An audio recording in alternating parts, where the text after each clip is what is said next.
What is up, everyone? It's Quinn here, and in today's video, I'm going to be going through my Week 14 top 20 quarterback rankings, helping you guys close out the regular season on a high note. If you enjoyed the video, do me a huge favor, hit that like button and subscribe. But let's dive right into Tier 1, and this week, Tier 1 is a one-man tier. It's Josh Allen going up against the Bengals. We haven't had like one truly elite quarterback who's been like the clear-cut QB1, 24, 25 plus points per game. But Josh Allen is the QB1 on the season, and he has a great matchup against the Bengals, who are top 6 in points per game allowed to the quarterback position. A lot of the other elite QB1s just have really tough matchups this week, which is why Josh Allen is in a tier by himself.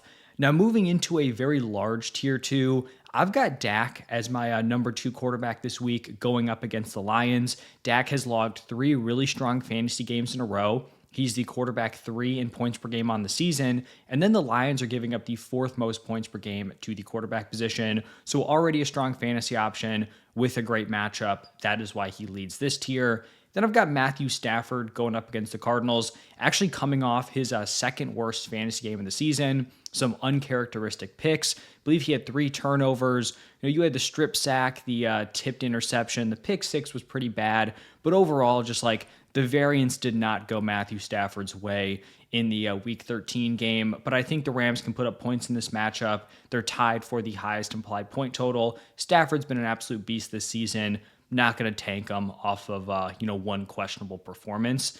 At quarterback 4, I've got Patrick Mahomes going up against the Texans, coming off a really impressive Week 13, 261 passing yards, 4 touchdowns. On the season, he's the quarterback 2 in points per game. This is just where we're getting into the tough matchups. Like, the Texans are allowing the fewest points per game to the quarterback position. So I'm not going to be scared off of Mahomes. He's still an elite quarterback play, but it is a pretty brutal matchup going up against this Texans defense. Another quarterback with a tough matchup is Joe Burrow going up against the Bills. In his return, 24 of 46, 261 yards, 2 touchdowns, a solid return. I think the status of T. Higgins is interesting. Obviously, you want him back in the lineup because outside of Jamar Chase, like, those pass catching weapons are not looking great with T. Higgins out of the lineup. Also a tough matchup, like I mentioned, second fewest points per game allowed to the quarterback position from the Bills. And then another tough matchup. We're going like 1, 2, 3 in fewest points per game allowed to quarterbacks. Jalen Hurts going up against the Chargers. Hurts on the season is the quarterback 3. Eagles, I think this has to be their lowest implied point total of the season, down at 21.75. The offense hasn't looked great. It's been like A.J. Brown producing over the last few weeks, and then no one else has been all that impressive. So we'll see if they can bounce back, but not necessarily the best matchup to do that this week. Someone who definitely has a great matchup, Jared Goff going up against the Cowboys. The Cowboys are allowing the most points per game to the quarterback position by a full 3 points per game. Now, Goff probably isn't going to be with his best weapon this week, Amon-Ra St. Brown, likely going to miss with his ankle injury. But the weapons are fine enough, I guess, against this defense. Like, J-Mo's probably going to have a big game. You've got Jahmyr Gibbs out of the backfield. It would be great, right, if he had Amon-Ra St. Brown and Laporta in this matchup. He'd probably be potentially at the top of tier 2, like right in there with Dak Prescott in this great matchup. But the lack of weapons is what kind of holds me back from ranking him any higher. And then the last guy I have in this tier, Jacoby Brissett going up against the Rams. He has just been unbelievably steady week after week. He has started 7 games for the Cardinals, and he has scored at least 18 fantasy points in every single one of them. Now, it's not a great matchup against the Rams. They are bottom 7 in points per game allowed to the quarterback position, but I just couldn't rank Brissett any lower because it's just like week after week, he is productive. If you have started him in your lineup at any point this season with him as the starter, he has not let you down. So that is why he sneaks in here at the bottom of tier 2. Looking at tier 3, I'm going to start it off with Justin Herbert going up against the Eagles. He had left hand surgery. I'm expecting him to play with what I saw from a lot of the fantasy doctors out there. He shouldn't be super limited, and he should be able to suit up. Now, Herbert has struggled as of late, under 15 points in his last 3 games. Obviously, the hand injury certainly didn't help him in week 13. They just had the disaster against the Jaguars. I think that was week 11 before the week 12 bye. So things haven't been great. It's not a super easy matchup, but I trust Justin Herbert. I like the weapons around him. He is my quarterback 9. At quarterback 10, I have Lamar Jackson going up against the Steelers. And man, this has just been a brutal run from Lamar Jackson. It's not just like he hasn't been producing like a high-end QB1. He has been pretty much unplayable the last 3 weeks. He has scored under 8 fantasy points in his last 3 games. That is just brutal production. He clearly is not 100%, someone who really thrives on his mobility, his rushing, his ability to get outside the pocket. Like, he doesn't have the burst to get outside the pocket at this point in the season with the injury he is dealing with. And even in a decent matchup, right? Like the Steelers are allowing the 8th most points per game to the quarterback position. I just don't have a ton of confidence in Lamar Jackson.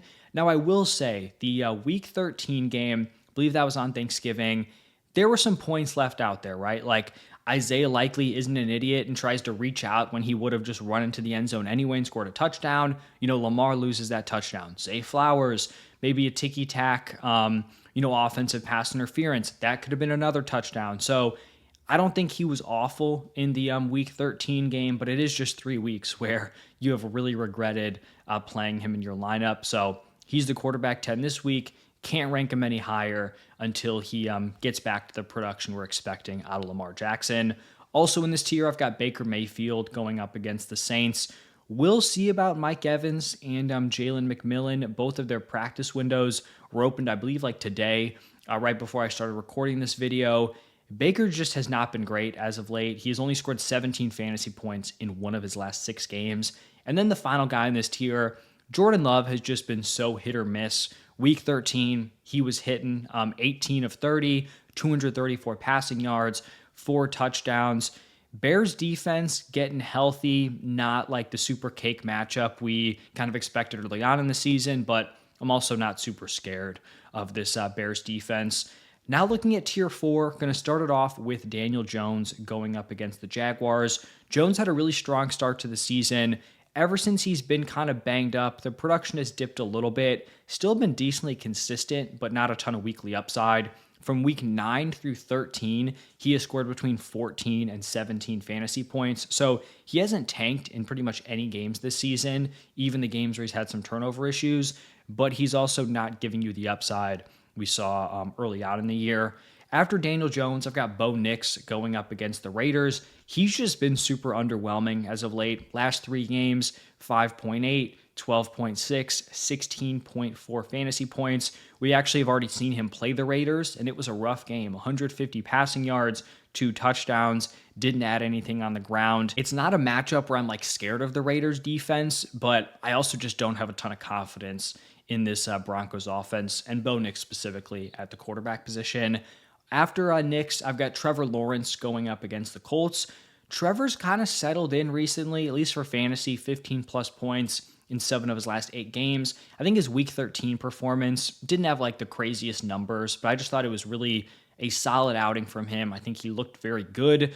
The weapons, leave a little bit to be desired, but you've got some guys making plays. Coming into the season, you were expecting us to be like BTJ, Travis Hunter having these big seasons. Now it looks like his top targets are like Brenton Strange and Jacoby Myers. So not necessarily ideal, but he's been getting it done as of late. Also likely no Sauce Gardner this week. Not as tough of a matchup against the Colts. Also in this tier, Caleb Williams going up against the Packers. He's just been super volatile as a fantasy option. Very boomer bust. Not a great matchup here against the Packers, bottom 6 in points per game allowed to the position. My last tier 4 option is Marcus Mariota going up against the Vikings. We will see about the status of Jaden Daniels. At the time that I'm recording this, he has not been cleared for contact. I know there's been discussions about like, should they shut him down? Daniels is saying if he's healthy, he's going to play.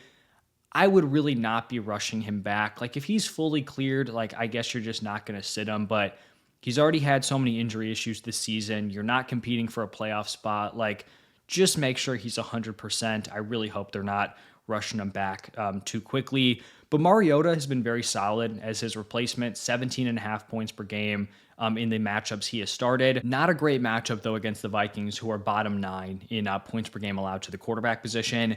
And then the final tier, tier 5, starting off with Tyler Shuck going up against the Bucs. He's been fine as the starter, 14.8 points per game. They've been in a lot of trailing game scripts, so the volume's been there, 36 pass attempts per game, and then the Bucs are allowing the 5th most points per game to the quarterback position. Quarterback 19, I've got Sam Darnold going up against the Falcons. Darnold has been brutal recently. He has scored under 5 fantasy points in 3 of his last 4 games. I think some of the issues, like he had just like the clunker game against the Rams, but it's also been like game script wise, they've just been cruising in some of these matchups. Like that was the case in this most recent game. He just didn't really need to do a ton, but the Seahawks are projected to put up points. They have the 4th highest implied point total, and the Falcons are at least respectable enough where I think they could make this, not saying they're going to compete, but not make it just like a 20 plus point blowout. And then the last guy in this tier, CJ Stroud going up against the Chiefs, made his return in week 13. The overall like fantasy number wasn't great, but I thought he looked solid. 22 of 35, 276 yards passing, 1 pick, no touchdowns. Gonna hurt his fantasy numbers, but he just draws another somewhat tough matchup against the Chiefs. Like I don't love that spot. So CJ Stroud, not the best offensive situation. He's the last guy in these rankings, but that is wrapping it up for my top 20. Thank you all for stopping by. Stay tuned for the tight ends and defenses coming out today also. Thank you again, and I will see you guys in the next one.